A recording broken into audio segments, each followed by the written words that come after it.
Good evening. I'm Dr. Margie Banker. I'm the superintendent of Montello Schools.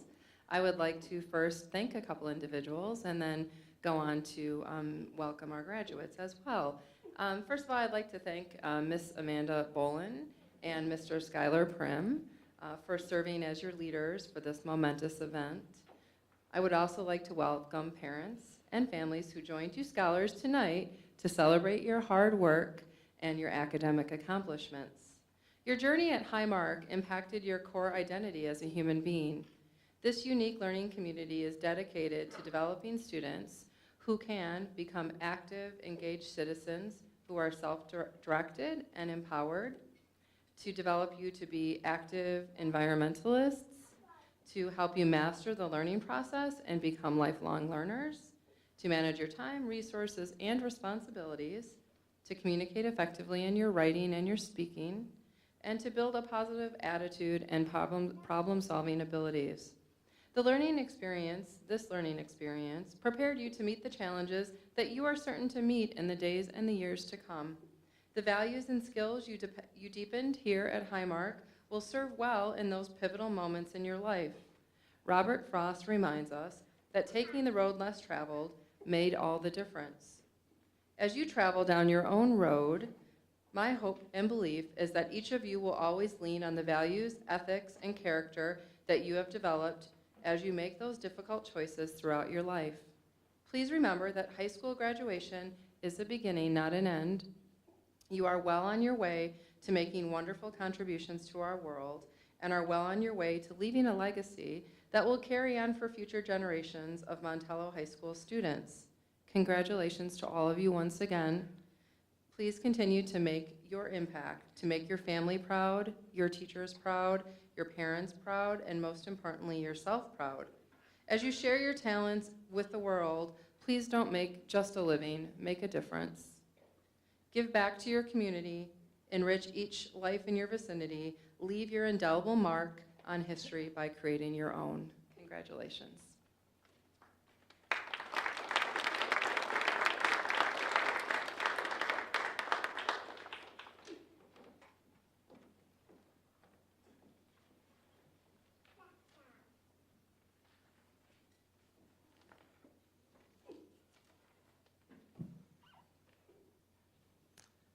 Thank you, Dr. Banker.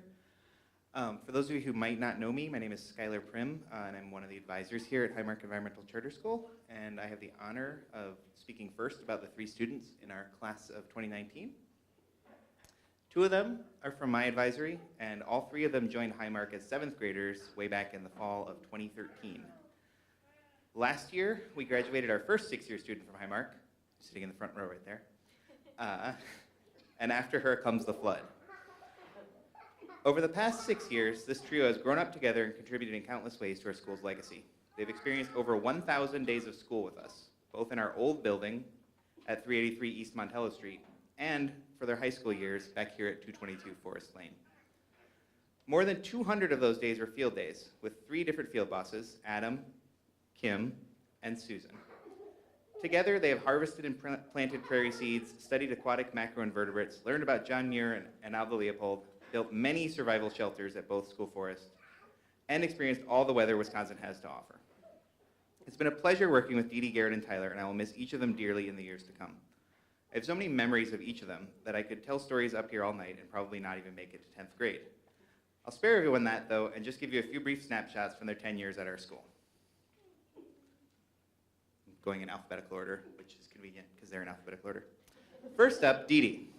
When Dee Dee came to Marq, she had a very on-brand busted chin, I think from crashing a bike. No? Oh yeah, rollerblades, that's right, okay. Absolutely no filter, and no interest in listening to feedback from her peers. We eventually had to assign her 2 mentors at once because she was simply too much kid for one mentor to handle. One of those mentors is in the audience right now. I looked back at some of her early projects yesterday, and a few highlights included, what is coulrophobia, which would be the fear of clowns, which Dee Dee definitely has, cause and effects of drug use, a canceled one called Katy Perry's career history,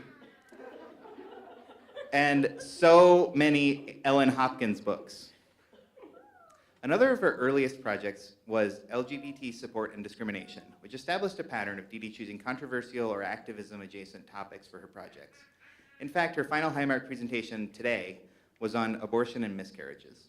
That brashness she demonstrated as a 7th grader has served her well as she learned to stand up for what she believes in, no matter what pushback she might face. As a senior, she is known for high-quality presentations, providing helpful feedback to peers, and always being willing to help. She still sometimes has no filter, though. You can also see Dee Dee mature through the topics she selected for her capstone projects. Her freshman capstone was titled, "What Facts Are Gnawing at Your Brain?" And it was about, yes, cannibalism. Flash forward to senior year, when she chose to learn all she could about school dress codes and the gender discrimination that they often perpetuate.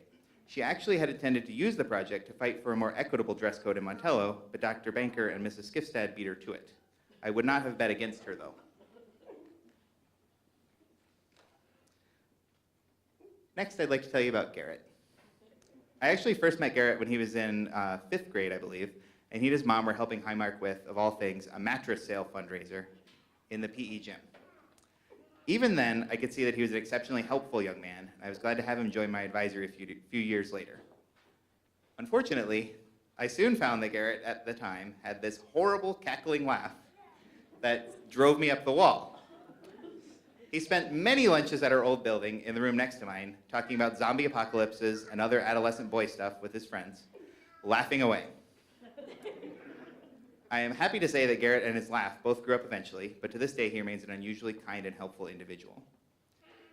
Garrett's early projects reveal his wide-ranging interests, another of his consistent characteristics. Starting with piranhas and their habits, he moved on to mythological creature stories, which with more than 100 hours and one really long paper, daylight saving time, and who is Nicholas Flamel. I truly never knew what to expect when Garrett would approach me with a project idea.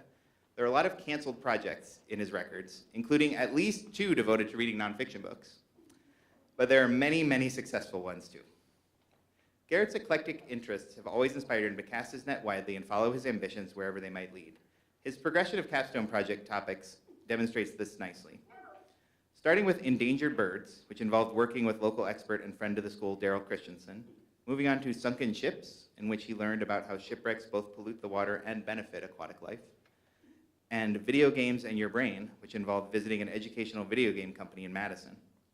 Finally, Garrett tied it all together this year in his senior capstone on writing styles, in which he reviewed and critiqued his cringy early writing and got to see just how much he's grown.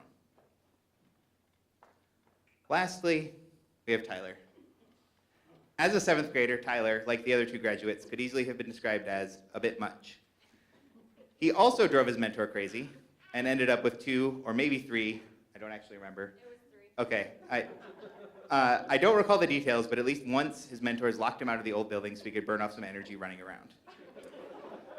Tyler also made his field team leaders a bit nuts, so it's been pretty great to see him as a leader himself these last few years. But the one thing I'll always remember about Tyler's first year has to do with his name. Back then, we had a paper application for Highmark.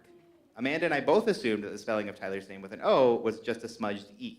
So for almost the entire year, we spelled it Tyler.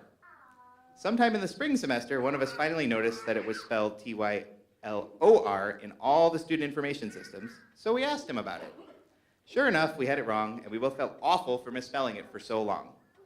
Tyler, true to form, had simply accepted it with equanimity and never wanted to bother us with a correction. Tyler's projects tend toward the social studies end of the spectrum, which fits because he's in Miss Boland's advisory. As a middle schooler, he explored early tools, Russian history, with a truly awful fake Russian accent, and detective life. More recently, his capstones have followed a similar track: law enforcement and its workings, the Great War, Yugoslav wars, and finally, stereotypes and fan bases, which he presented to his peers earlier this week using a truly innovative circle discussion format. Before closing, I'd be remiss if I failed to mention Tyler and Garrett's final partner project, magnet fishing, in which they went magnet fishing around town and shared the crazy metal items that they found. If you're ever looking for a good scheme, those 2 are your guys. Each of these 3 graduates is a complex individual, and no finite speech could truly sum them up. But I thought I would share the one adjective that comes to mind when I think of each. Dee Dee is bold, Garrett is mindful, Tyler is grounded.